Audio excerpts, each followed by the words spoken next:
Back Row Ministry of the World Premiere, Mr. Mahdi coming at you live and direct from the Kia Optima Studios. Well, it's on and popping, and we've been talking about this for quite a while. I know a lot of y'all think I'm cuckoo for Cocoa Puffs, but I told y'all this was where we were headed as we got closer and closer to the time of impeachment. We were going to move closer and closer to war. So we're now entering World War III, the first stages of World War III. We knew the Iranians were going to be big-time players in this, so yeah, it's nothing surprising. And all the events that you saw from the last week that I've been talking about, you're going to come see them pass out and see how all these things kind of connect. Okay, so we'll talk about that in the upcoming weeks. I really don't want to have a somber day. I just say prepare, mentally prepare yourself, spiritually prepare yourself, because this is spiritual warfare still. It might become physical for some, but for many it's still going to remain spiritual warfare. So just quick review of the years and kind of discuss, a lot that took place in Hollywood. I'm a movies guy, I love movies, so kind of, discuss some of the worst movies I'll start off with. Then we'll do a list of some of the best movies of 2019. Let's start off with some of the worst movies that I saw this year. So remember, Hollywood and the elite like to kind of hide everything in plain sight. That's how they do everything. So anytime they want to instill or place a message, they tend to do it in their movies. And we see this in a lot of films, especially a lot of children's films, where they put certain messages in the films. And my daughter is kind of astute. She kind of pays attention to what Daddy says about numbers. So she kind of picked that up in Spider-Man and the Multiverse when they started the movie off with the number 42. We always say 42 is the nigga number, and what they have, the Afro-black Spider-Man. So even Stan Lee can't help himself. But kind of reviewing some of the films I saw this year. Didn't watch a lot of movies this year. I tend to watch a lot with my daughter, but mostly those are children's movies. But was able to catch a couple of films this year. So first film that, some of the films I'm going to talk about, the first films are just films that get honorable mention as some of the worst films, but were watchable. You can still go watch these films. So, of course, John Wick Part 3 is one of these films. This is one of the worst movie plots in the history of movies. I've seen bad plots. This is one of the worst continuation movie plots of all time. They killed my dog and took my car, and now I want revenge, and now everybody wants to get revenge. I mean, it's just totally stupid. And John Wick in this film, I think, has finally got the body count up to about 2,000 people. John Wick gets fucked up in every movie, as we see, and he always tends to survive and come back. I mean, he's a badass. Keanu Reeves really plays the shit out of this John Wick role, and they seem to be having fun. He's in a movie with Lawrence Fishburne, a lot of other established actors, and they seem to have fun with it. They brought Halle Berry in this one, so they're having a good time. But the whole premise of the film is just fucking horrible. And people love this shit. People love John Wick. And it's just an utterly bad movie. But it's one of those movies where it's so bad you just want to see what happens next, because, things are so unbelievable that you're like, okay, what's going to happen next to John Wick? Is John going to ever die? What the hell's going to happen? So, of course, now everybody's waiting on John Wick 4. We'll see John and Keanu and Lawrence back in that film. Also, it's rumored that Lawrence might be in The Matrix Part 4. We know Keanu is already signed on. How they're going to do this, I have no idea, but we do know The Matrix Part 4 is coming with Keanu Reeves and Lawrence Fishburne. But John Wick as a whole, horrible movie, but definitely very entertaining because it's so stupid. I mean, that's what makes it entertaining. So, but it does get on my honorable mention list as just a horrible movie of 2019 that people just enjoy. Polar is another one of these wannabe John Wick, Netflix trying to be John Wick films, and they really did not succeed with it. Does have a lot of violence in it. The guy tries to be badass, but the plot doesn't really work for him, because it's kind of this, we want to be John Wick, but our plot is really, really stupid. And that plot is so stupid. And then it was kind of cheesy, and cinematography is kind of cheesy in some areas. And then they have a bunch of characters that, you know, after a while you just don't care about, some of the hitmen. So, you know, plus he gets out of these impossible situations too. But the weakness of Polar is the plot. The plot and how they kind of get into the situation with the bad guy, and it's just a horrible plot. Netflix really dropped the ball on Polar. I think they really could have been successful if they would have just took a little bit more time developing the plot, but the plot was just horrible. It was just when the movie's over, you just don't want to see that movie again, and that's how I feel about Polar. A lot of killing, but it's just one of them films that, okay, yeah, that's it. The Addams Family, another film that gets honorable mention. You know, the cartoon version. It's kind of hard to duplicate what they were able to do with the films with Raul Julia and Angelica Houston. Two great films, kind of two solid retakes on the Addams Family that can never be kind of duplicated. The cartoon tries to take you back to the original Addams Family TV series, you know, that we kind of grew up watching the reruns of and love to enjoy. So it tried to bring that sense, kind of an origin story, but, you know, just wasn't funny. It really wasn't funny. The plot was good, but just there was not enough humor in the film. It's not enough of those make you laugh spots. And I think that's really where it suffered. It could have been a better movie if it had funny in it, and it did not have funny in it. But it's one of those movies that's watchable.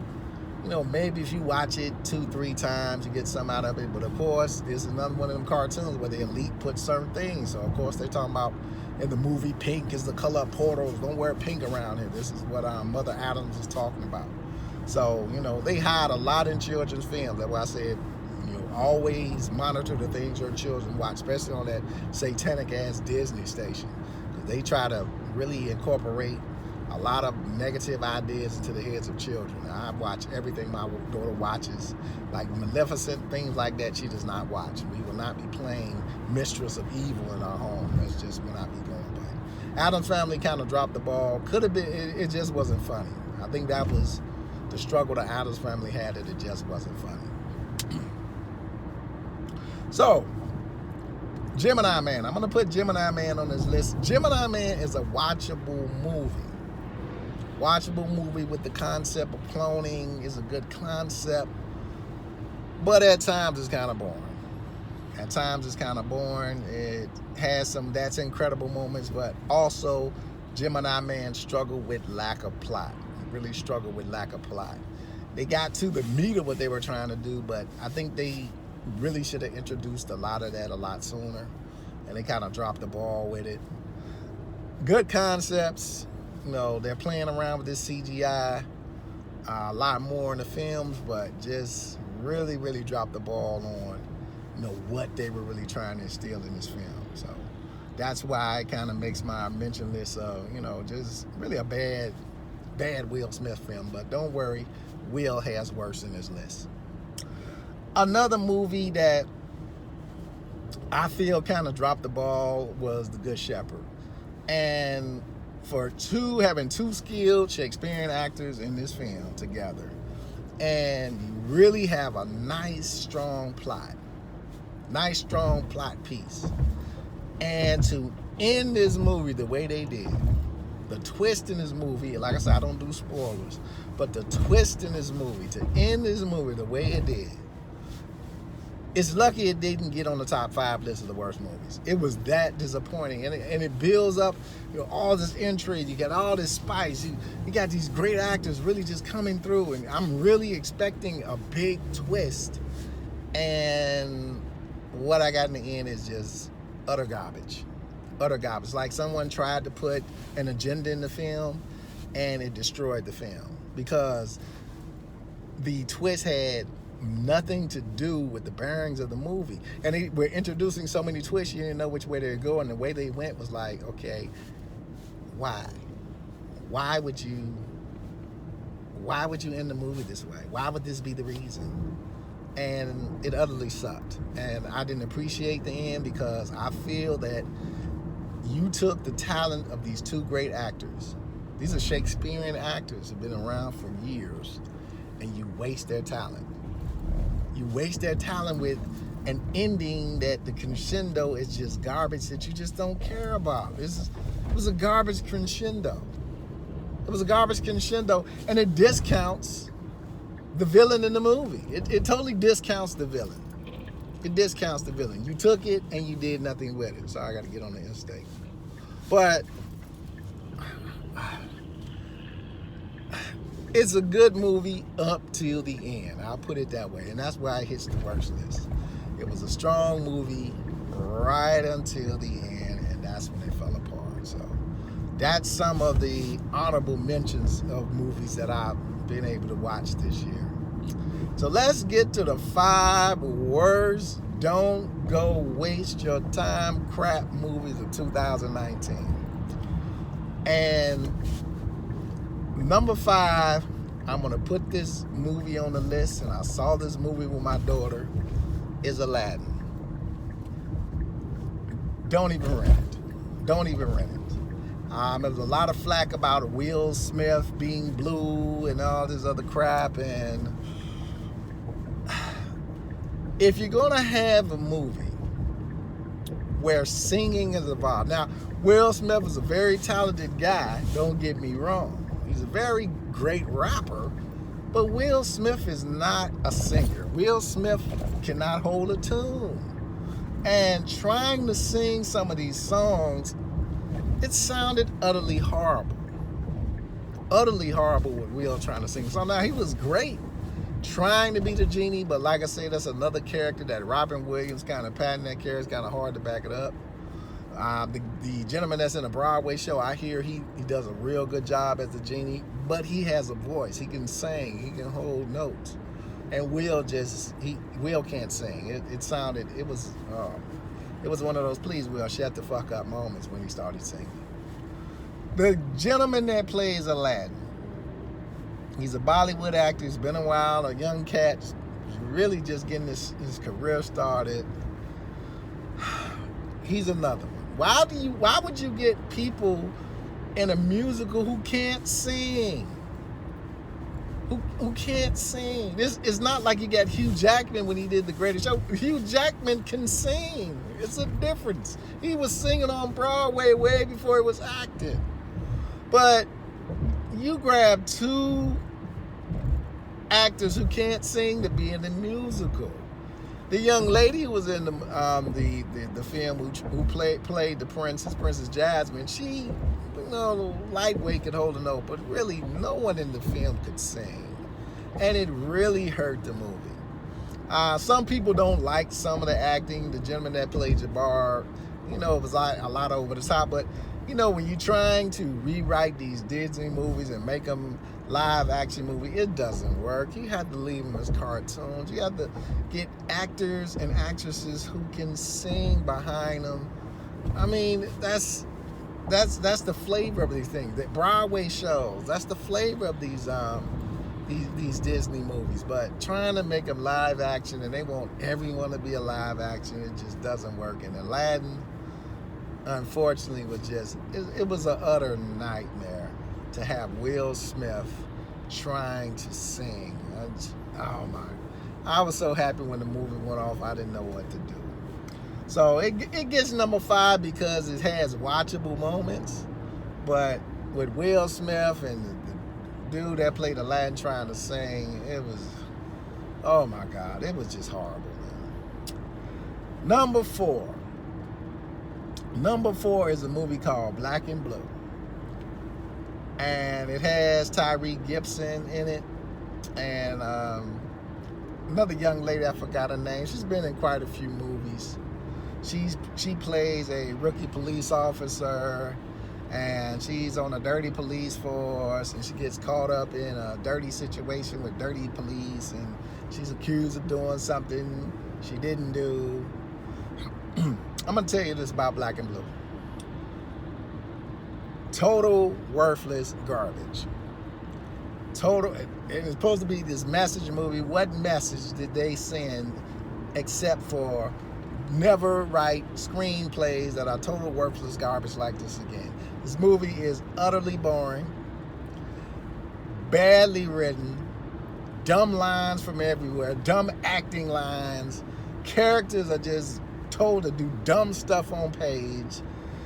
Tyrese is just a weakling who just, it's just a horrible fucking movie, man. So, you know, Tyrese has been in some great movies, The Fast and the Furious. He does a great job in that. A lot of good comedic skills. I've seen Tyrese in a lot of good movies. This is not one of them. Tyrese couldn't even save this horrible movies. It even has your man from Power Man in the movie. He's a bad guy. It's a nightmare. Black and Blue has to be by far just it's a horrible movie. It's not the worst movie of 2019, but it is an utterly horrible, gutter, butt booty garbage movie. I'm sorry. I mean, just, you know, don't even waste your time with it, dude. It's not even watchable. It doesn't even hit watchable. It's just fast forward. Let me get to the end. Why did I watch this movie? Horrible. Number 3. When we get to the top 3. And number 3, of course, is Harriet. Number 3 is Harriet. Now, Harriet should have been higher, but it's a movie that's even worse than Harriet on this list. 2 movies that's worse than Harriet on this list. So, by far, I'm not going to say that Harriet is not a watchable movie. Harriet is definitely a watchable movie. The problem with Harriet is historically, it is gutter booty crap. Historically, it discounts Harriet, discounts a lot of strengths that Harriet was admired for, and then it's an agenda film. And the sad thing about Harriet is this is an agenda film made by a black woman to, first of all, discount black men. That's what she does. Makes, you know, sells the agenda that you don't need no black man. And the movie is so damn stupid that it's selling like multiple ideas, because first it sells the ideas you need a man, then it goes back to you don't need a man, then oh by the way here you do need a man. I mean, she didn't know what the fuck she wanted to damn relay in the movie. She was back and forth with the damn messages, and you discount a historical figure by doing that. You discount a lot of gifts that Harriet had, a lot of things she had learned that was able to master that made her a successful conductor on the Underground Railroad.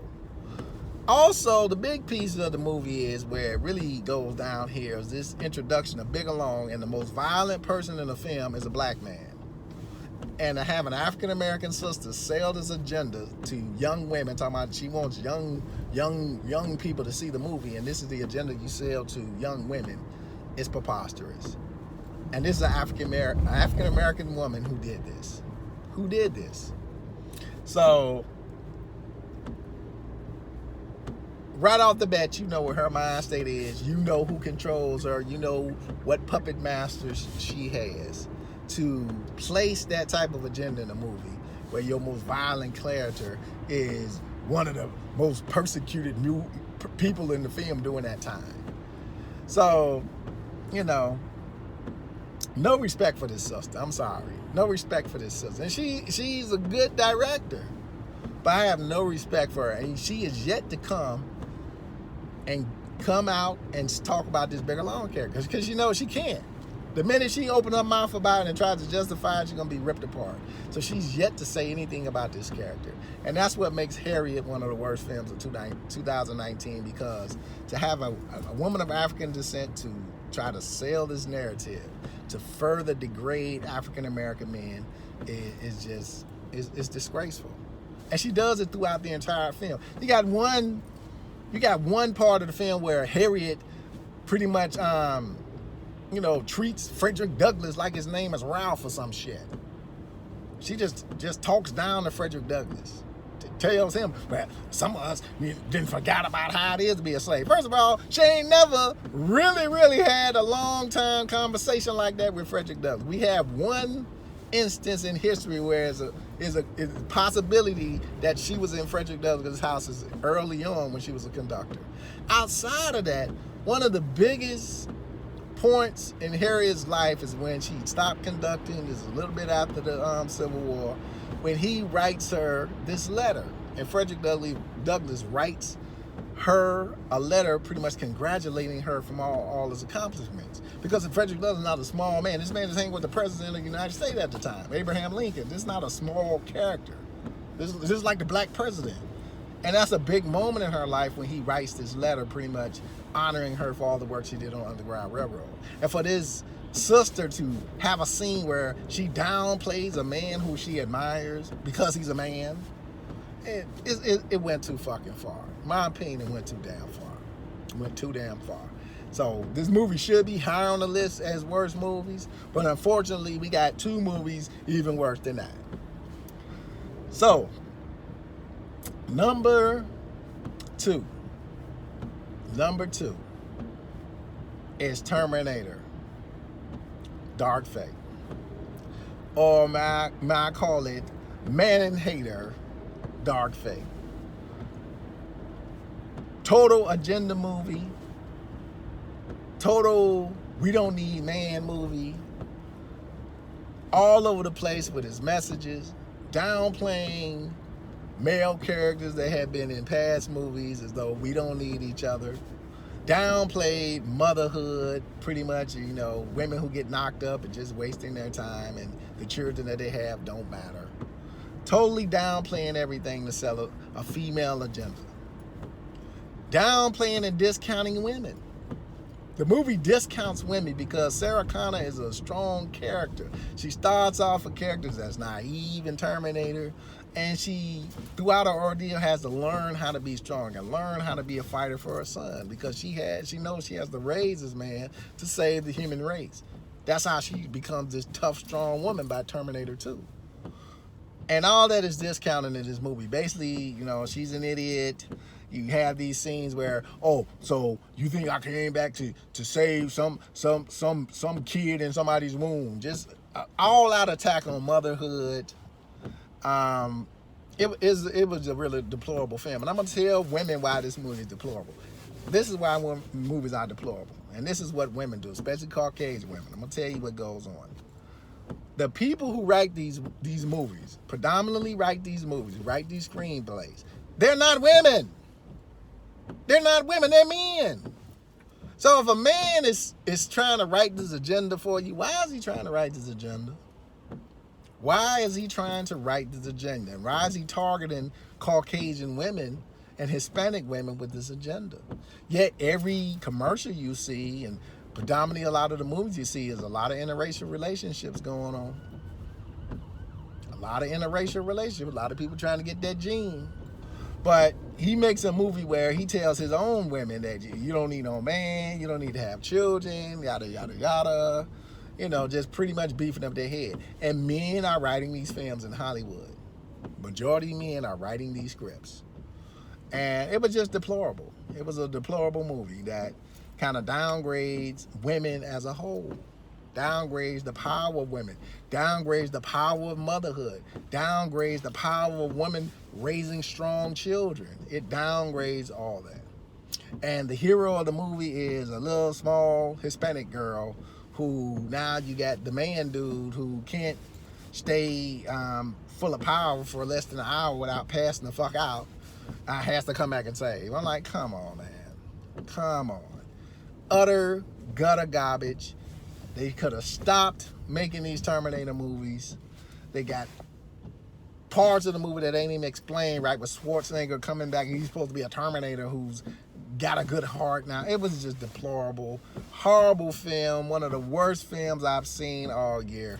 And just, you know, you ask yourself, do you need to sell an agenda this bad that you will go to these lengths to just destroy, you know, strong women, female characters? Because at the end of the day, what they're really doing is destroying strong female characters, destroying motherhood, taking away the strength of the woman, which is the nurturer, the raiser of the family. And then they tell you, well, you need to be more like us. You need to be more like men. You know, as though, you know, we're the end thing to be all the time. But just a deplorable movie. Just an utterly deplorable, gutter street garbage, man. Terminator is one of the worst movies of the year. So, we're at number one. We're at number one. And this honor goes to a franchise that from the time I discovered it, I was in love with it. I had all the toys. I was always caught up in the adventure. I was in love with this franchise. I was in love with this franchise. And in the past few years, that love has went away. And I don't know why. I don't know why you would mess up a masterpiece. But people do it all the time, especially in Hollywood. They're on this mission to mess up masterpieces, and they succeeded in messing up a masterpiece. They got it totally wrong because they were so stuck on selling that same agenda I've been talking about. You know, superwoman agenda, downplay the men, downplay the accomplishments of women, and you know, mess up everything. Because it's got to be battle of the sexes, because that's every movie now is battle of the sexes. So the number one disaster of 2019, the worst film of 2019, I hate to say it, is Star Wars: The Rise of Skywalker. I've been watching Star Wars, I have to say, for over 30 some odd years. And to watch what they did to Star Wars: The Rise of Skywalker, it was just watching that movie was like the screenwriter was just saying that we're just trying to get to the end of the movie, run the credits. They rushed through everything, introduced characters when they had no business introducing them at the time they did. There was no mystery in the movie. There was no decent plot to the movie. The movie was utterly stupid. And it was boring. It was boring. It came a point where I was ready to go to sleep. I was ready to go to sleep. I had no interest in what was going on in that movie. No interest whatsoever. I even tried to watch it again. And like I say, I could fall asleep on a Star Wars movie and wake back up and be right back in the spot. As I've seen the movie like 5-10 times, which most Star Wars I've seen over and over and over again. And I have to say the last two Star Wars films, no. I may have watched them twice, and that's it. They've been that bad. And this movie is one of the worst movies I've seen this year, where I have no interest in wanting to watch this movie again. I can really care less about the movie. And that hurts me to say that about Star Wars, that I could care less about a Star Wars movie. I don't care. I really don't care. Because that's how much damage they done to the franchise. That's how much damage they done to the franchise. And it was part trying to sell agenda in the second movie. And then now you're trying to clean up everything that got messed up in the second movie. But by that time, it's too late. And it could have been saved. But at this point, it's like they just threw in the towel. And J.J. Abrams just gave up. He just gave up. And he could say, well, I was trying to please the fans. No, fuck the fans. Write a movie. You please me by writing a good movie. And let me judge if it sucks or not. But don't say I was trying to please the fans and you just really trying to rush to get the shit over with. So you can say, oh, we're finished. The end. Okay, how'd you like it? And it was fucking horrible. It was horrible. And it just, it messes up a masterpiece. And I'm lucky they have the old movies where I go back, but now it's tainted because this crap is tied into it. And I really didn't appreciate it. As a moviegoer, I really didn't appreciate what they did to Star Wars. I didn't appreciate it. It hurt me to see them destroy a franchise like that. And that's what they did. That's what they successfully were able to do. They were able to destroy the Star Wars franchise. And it was just the worst movie I've ever seen in my life. One of the worst movies I've ever seen in my life. I had no interest in a Star Wars movie. I never thought I would be the one to say that I am not interested in seeing a Star Wars movie. And I don't care. I really don't care. None of the characters. You had one scene where Finn tells Rey, I have something to tell you. And that's it. They're about to die. He thinks they're finna die. He said, I have something to tell you. And he never tells a shit. You have movies where people come back and tell the person something. Why would you have a script in the movie where you have two main characters saying, I have something to tell you on the point of dying, and then she asks him, what were you trying to tell me? Oh, nothing. And he never goes back and tells her what he's... When do you ever see that in a script where that's never readdressed? This is what J.J. Abrams put in his script, where, okay, we're going to have a scene where Finn is going to address an important topic, but he'll never go back and say what it is because that makes sense. Come on, man. Come on. And then the whole plot of bringing back Palpatine, you got to explain that. You just can't, and then it's no mystery. We're going straight to Palpatine. Come on. He can be in the movie all day, but at least have some shroud of mystery. Just, I don't want to see this movie ever again. I'm ashamed to be a Star Wars fan based upon this movie. It's sad, man. It's sad to even have called myself a fan, to see what they've done to the film. And they don't care is the other sad part. But hey, can I feel sorry for the creator? No, because he wanted the money. He sold his property to Disney, and this is what Disney did to the legacy. They fucked it up. He got everything he deserved. That's what happens when you sell your soul. This is what takes place. The thing you love the most now has been perverted. And he can't say, well, I don't care. Of course he cares. He created this shit, and they fucked it up. And it's sad to really watch what they did. And Star Wars The Rise of Skywalker is the worst movie, I'm going to say, of the 2000s. I'm going to give it the 2000s. This is the worst movie of the 2000s, of the decade. Because I don't care anything about this movie. And I never want to see it again. So that's my top 5 list. I know I rambled for a while, but kind of the review. I love Hollywood, but those 5 movies kind of instill that Hollywood creativity can't be about agenda. When you get stuck on agenda and there's agenda over creativity, you're always going to have some problems. And Hollywood needs to come out of agenda over creativity, but they're so stuck on we got to sell agenda. And what women have to understand that watch these movies is that men are writing this shit. So what is the agenda of the men who sit here and write agenda movies? What are they really trying to get to? Remember, the elite doesn't do anything without purpose. Without purpose. If you ain't watched I Am Mother, ladies, maybe you need to go watch it. You talking about total discount of the Caucasian woman. I Am Mother is the total discount of the Caucasian woman, where she's not even worth having a child or mothering a child. We can get the AI robot to do it.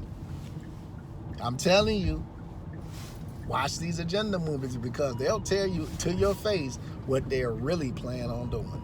Mr. Mahdi, Back Road Ministry. Let's stay up in 2020. We got a lot going on. Try to have some fun, bring some enjoyment in your life. Cause shit gonna get real fast. Peace.